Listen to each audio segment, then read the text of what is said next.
good evening and welcome back to Tarot Tats and Tea. I'm coming on here to do a little bit of a walkthrough of some books that I've been looking at. There's two that I'm just going to briefly show you and one that I want to review.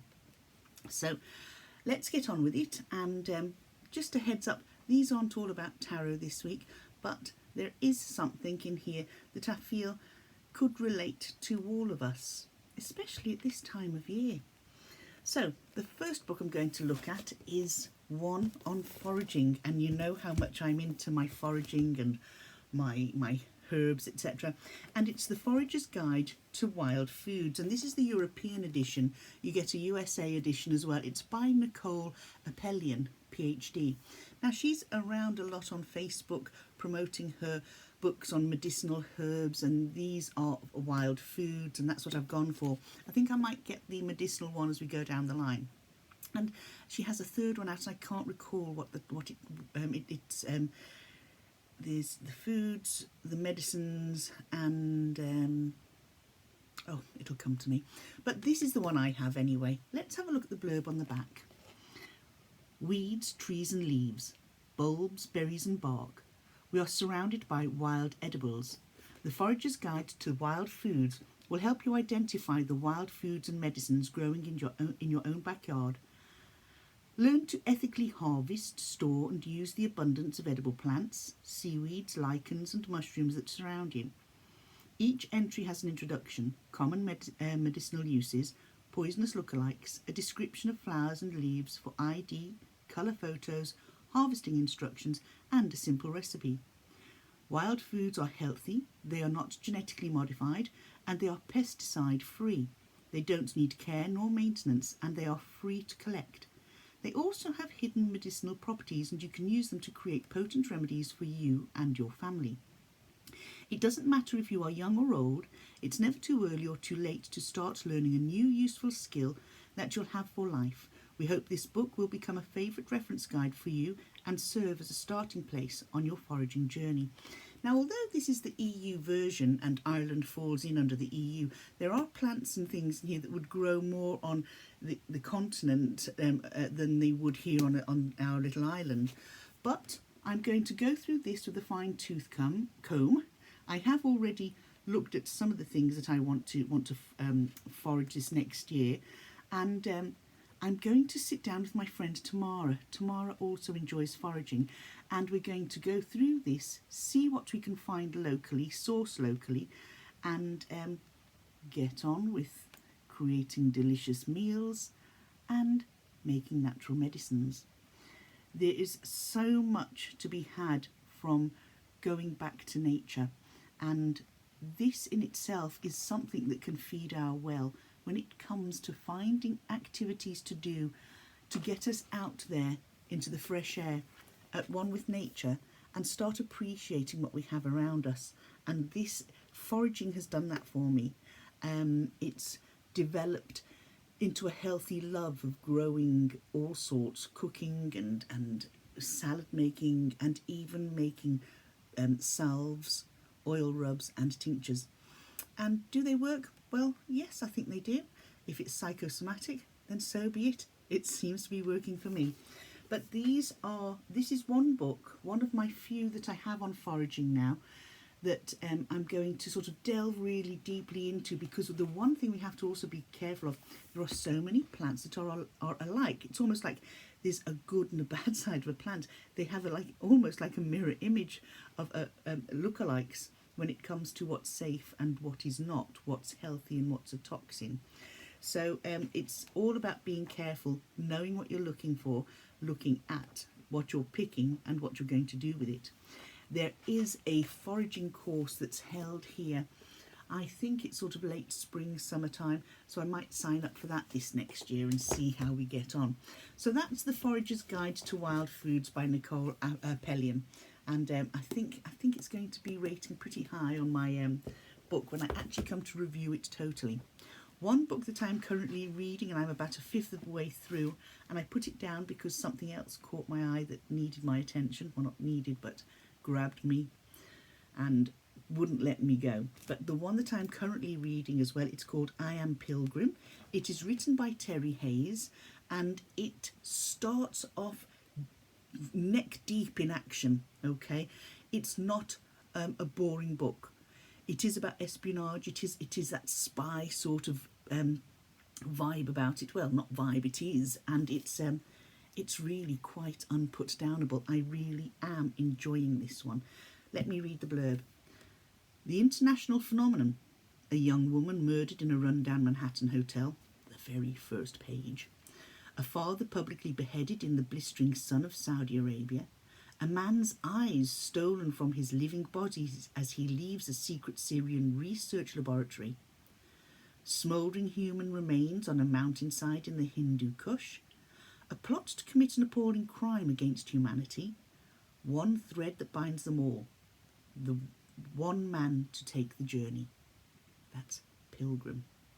So this is quite unputdownable. If you're into sort of spy, espionage, get it. Thriller, all that sort of thing. And it makes you think. It really is a great book to escape into as well. It all depends on your tastes. You know, it won't appeal to everybody. It'll appeal to those that like crime, spies, thrillers, that sort of thing.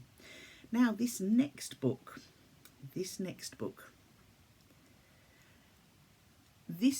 was written by my neighbour's brother. I actually don't know his brother personally. I am not reviewing it on the fact that he's my neighbour's brother. I'm reviewing this book on its own strengths, okay, on what it gave to me.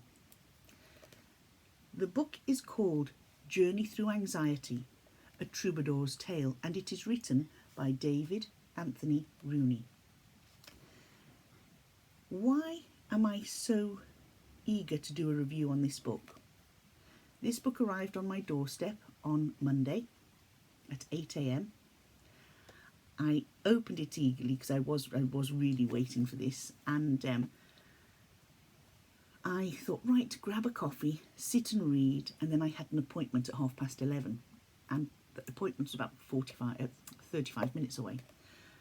So by 11:45, I thought, I'm going to have to leave. I popped the book in my bag and headed off. It was a hairdressing appointment. As you know, all the locks have gone. I've gone very, very short. And this book accompanied me to that appointment. I read a huge amount in the hairdressers. I came home, I continued to read, and I finished the book that evening. This book is written in a manner that everybody can understand it. When I use the word simply, I use it in a complimentary way. It's put in a way that it will reach everybody. It is about David's journey through anxiety. He is a very successful man. I'll read the blurb on the back here, and then we'll get into the review. Following the journey of the award-winning musician, Dave Rooney, as he discovers his love for music, struggles with anxiety, and finds his path to good health and happiness. Dave Rooney is an Emmy award-winning filmmaker, speaker, and lead singer for the Guinness World Record holding band the Black Donnellys in Las Vegas. This book, it can be read by anybody. I encourage everybody to read it. And why would I do that? Well, you see, this could be many people's lives. This has been written from the heart. It has an absolute raw honesty about it. There are parts of it where it could actually make your eyes water. Your eyes leak. Tears spring out the sides. Because there are parts of this that could apply to many people. Now, we all think, well, I don't suffer from anxiety, but do you know something? When you when you take this book and you look at the experiences of David Rooney, and he expresses so eloquently and clearly just how he was feeling, and you think, oh my gosh, I had a similar experience, and I felt like that. I shook, I sweated, I felt sick. Well, if that's not anxiety, what is? But at the time, we tend to throw it over our shoulder and think, "I'll be all right, I'll be all right, and I'll be all right in a minute." And then we might get ourselves into a situation or meet a person who's really wound us up, or we've had an argument with, or we might go to work the next day and the feelings we managed to quell the night before all start coming back, and you start feeling that little bit panicky again, and you start feeling, "Oh God, I can't handle this." That's anxiety. That is pure and unadulterated anxiety. Reading this book and the various stages of David's life and how he coped getting through those stages and situations gives you an insight into how other people cope, suffer, and eventually overcome. Okay?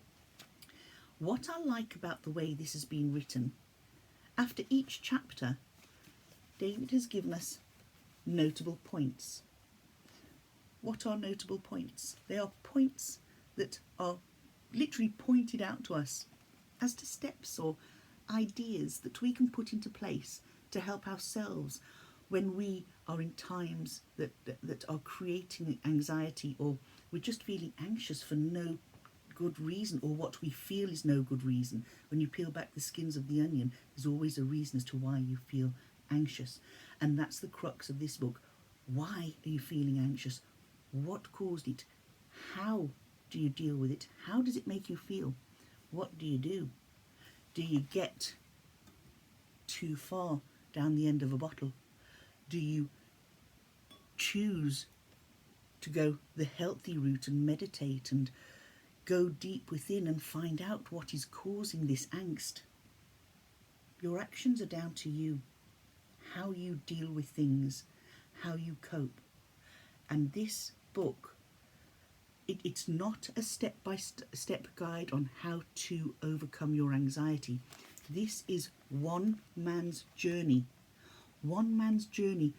through his life and things that have really pulled him down to a point where he used to make himself ill with anxiety, and how life, maturity, recognizing triggers of anxiety and learning how to deal with them before it gets to that point.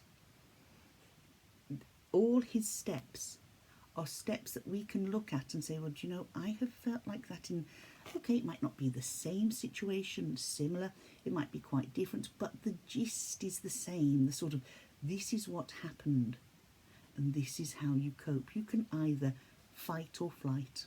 Okay, now let's have a look here. Just as an example of notable points, this particular chapter is My Huckleberry Friend. Now, Dave's huckleberry friend was a friend of his who passed away when they were both quite young. And that friendship has remained here in his heart, and you will read that and a song dedicated to his friend. But the notable points where he has to deal with all the emotions that come with this and the fears of moving forward. So let's look at these. Fear stops us from being who we want to be and what we want to do. Our lives are on the other side of fear. So if you are fearful of something, get to the other side of it. Face it head on. Work out how you're going to get round it. And it's very much like the Hanged Man card in tarot. Stepping back, analysing the situation and working out a plan as to how you're going to overcome that fear, that obstacle, that irritating situation. How are you going to get round it? And this is what he's telling you to do. Fear stops us from being who we want to be and what we want to do. Our lives are on the other side of that fear. The next notable point on this chapter, take the time to assess and Take the time to assess and figure out what's best for you, what is important and necessary for you to live the life you truly want, rather than following what others want or expect from you. And that's a biggie, because a lot of us tend to go down a route, more so when we're younger, well, this is what my family want. This is what my teachers expect me to do. This is the route my boss said I should go. But from all those different people, this is what my friends said I should do. What do you say you should do? Okay? Breaking free from fear and social expectations was the key to finding happiness and authenticity. So there you go. Breaking free from that is what brought happiness and Dave's authentic self. Okay? And that's what I mean by notable points. He gives us points, whether they're little quotes, whether they're, well, this is what happened to me. I broke free and it gave me the happiness to and authenticity. This deals with things like dealing with guilt. One example of the guilt that Dave dealt with was not being able to get home for his mum's funeral after she passed away. Unfortunately, she passed away during COVID when people couldn't travel. As a result, that weighed heavily on Dave's shoulders. And yes, it would. I'm sure every single one of us would feel the same. But Dave started questioning, how could he be so selfish living in another country for so long? That's not selfish, that's living your life, okay? But I understand where he's coming from. Now, Dave lives across the big pond, from our west coast over in the USA. I'm from across the small pond, the Irish Sea. It's easier for me to get home. But that paragraph really hit home with me because my father took ill. Luckily, I got there before he passed away. But every time I go home, you can see changes. People that are there all the time won't notice those changes, but you can see the extra tiredness, the weariness. You can see that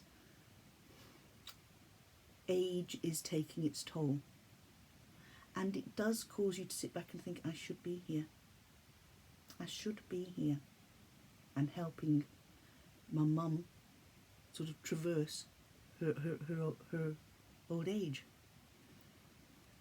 But in all honesty, if we're truthful with ourselves, if you suffer from anxiety, it wouldn't be easy to do this.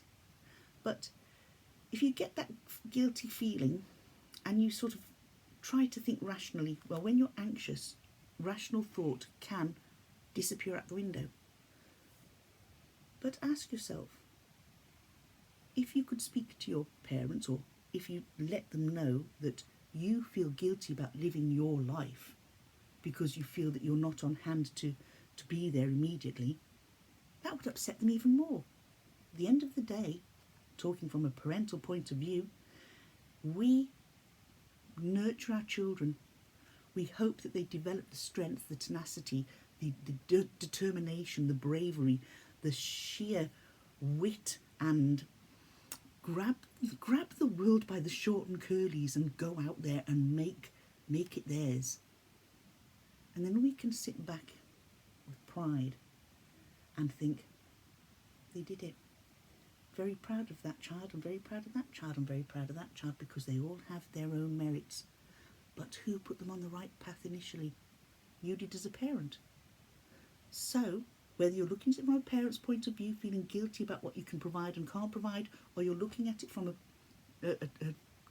adult child's point of view, saying you should be there to do X, Y, and Z, you are there when it matters. If things happen and you can't be there, your parent's not daft. They hold you here and always will. And this is a guilt that many of us carry, and this is one of the parts that did cause my eyes to leak, because it hit home very harshly. And I was grateful of it, because it did give me a moment to pause, a moment to think, and a moment to turn round and say, well, I am who I am because I have a great mother, I had great parents, and I still have a great dad, because I firmly believe he's with me as I speak to you now. There's no doubt that he's not, okay? Notable points on this one. Cherish every moment and find solace in your positive impact the loved ones have on your life. There you go. That's exactly what I was saying now. You've got to look at the gifts that they gave you in order for you to be where you are today, without carrying guilt, but carry pride, carry understanding, carry love and knowledge, because that was all given to you.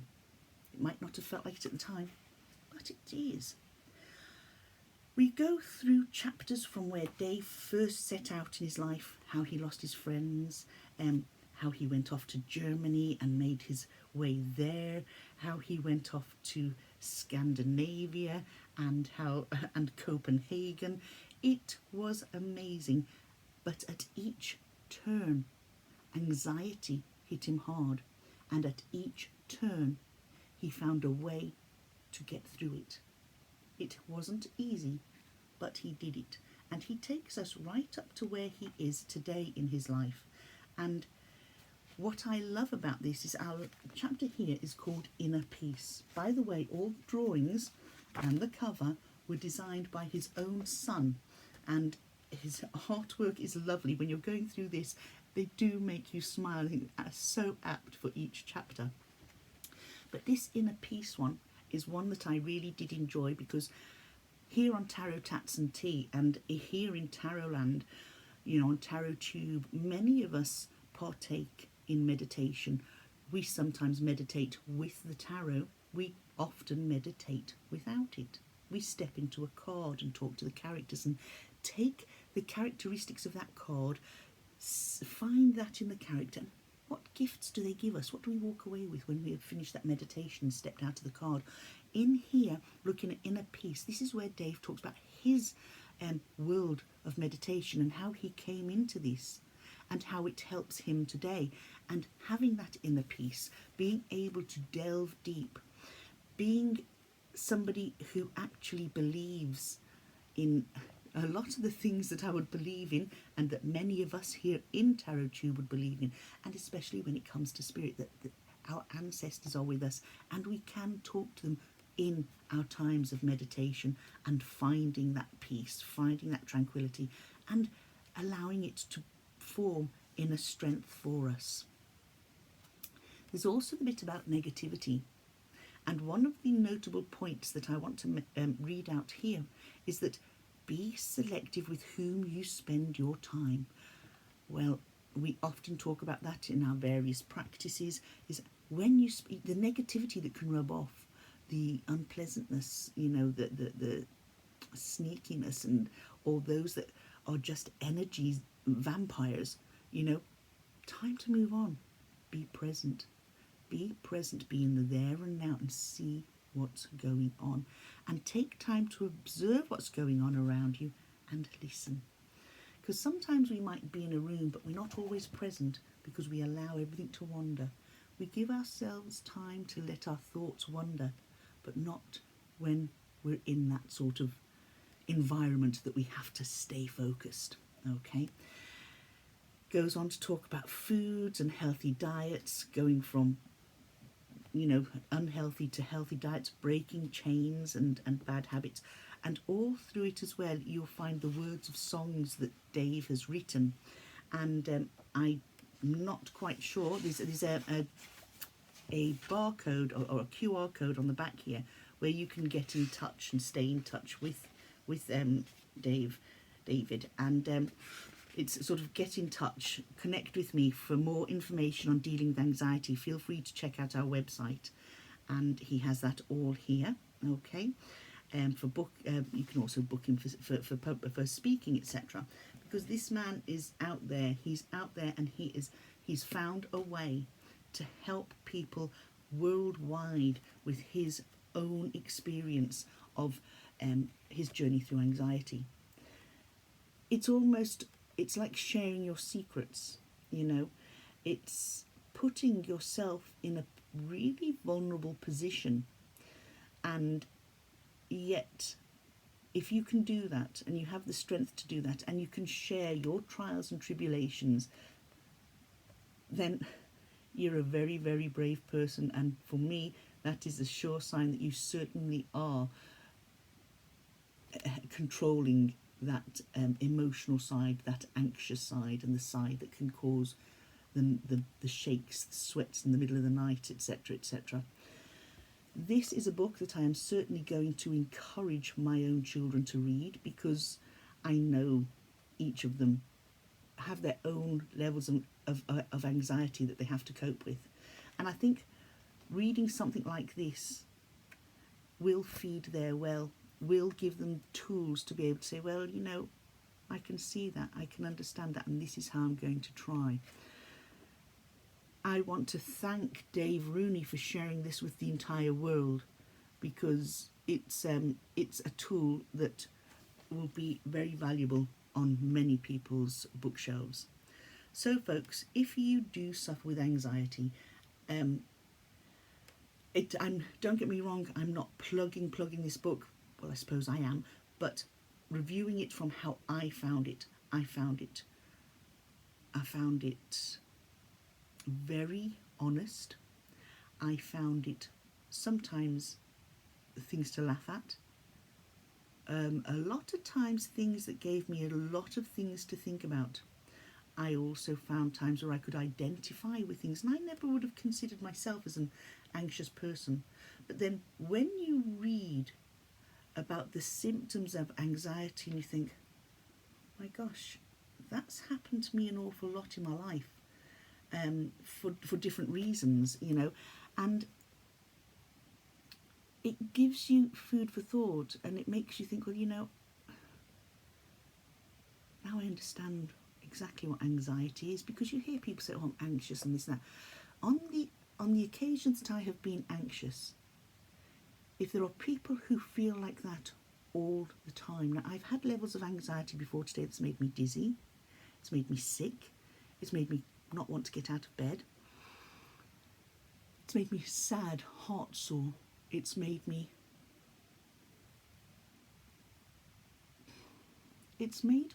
question a lot of things, and it's made me feel weak. I've only had a handful of those occasions in comparison to what David himself has gone through. I've only had it in a handful of occasions compared to what many of my friends in tarot on TarotTube has gone through. But if somebody's feeling like that much, I don't know if I would be able to cope. I don't think I would be strong enough, because I found it difficult when I was at my rock bottom. I really did. And I have been rock bottom on a couple of occasions, well, a number of occasions, and I've always managed to climb back up. But the sheer weight of the anxiety on, I would say, 4, possibly 5 occasions, made me feel so ill and so helpless that if I felt like that all the time, I don't know if I would have the strength to pick myself up. Reading this, reading how Dave's overcome things, you know, having that on as a tool on your bookshelf is something that I would say it's worth having, worth getting. Like I say, it's very simply written. It's so easy to digest, and he writes in a manner that you can almost hear a Dublin accent, and that all that sort of jolliness that goes with Irish people. You can hear it. You can, and I think if we were in a room, a group of us in a room, and we started listening to this, there would be times that we would be helpless with laughter and thinking, does this man really suffer with anxiety? But that's how it's masked. Sharing this, he has really opened up himself, exposed himself to the world in a way that is like saying, look, here's my life, this is how I managed, feel free to pick at it and use what you need to get you through. Journey Through Anxiety, A Troubadour's Tale. If you are looking for something, this is your book. So those are the books that I wanted to share with you today. I am very grateful to have read that, because for the last few days I have felt very different, and that might sound like I'm exaggerating, but no. it's made me feel different because I know this is a tool that maybe all three of my children will benefit from. So I think that might be 3 more copies in Christmas stockings this year. So folks, take care. Enjoy the run up to the weekend. Hopefully I'll get on to do 1 more video before Christmas, but if I don't, I will see you towards the new year, or maybe just after. There's too much partying going on, you know how it is. But whatever you're doing, whether you celebrate Yule, whether you celebrate Christmas, whether you celebrate, is it Hanukkah? I apologise if I've just murdered the pronunciation. Whether you celebrate, whether you sit quietly and enjoy the peace of the season, whatever you do, whichever person, whoever your God, your source is, may they be with you this Yuletide, and may you be happy. Take care. Thanks for watching, and I'll see you all soon. Good night now.